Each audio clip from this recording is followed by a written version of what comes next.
When you make films, the director is the captain of the ship. It's your ship and you're the captain. So that line, "I'm the captain now," applies. Unlike television, where it's the showrunner and the executive producer who are really the captain of that ship. Which means in a film, if it does well, the director gets the credit.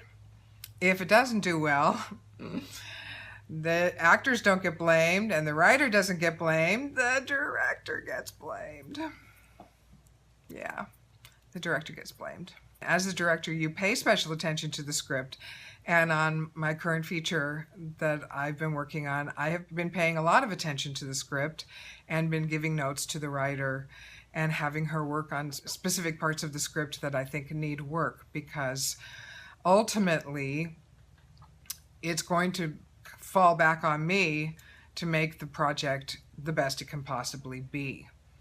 Because ultimately, I'm the captain now. It's a lot of responsibility, but you have to understand that that's your position.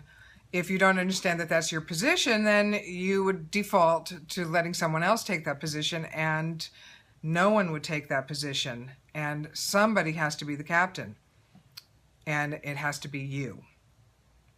So if you're pursuing a career as a filmmaker, a director of films, understand that you're the captain.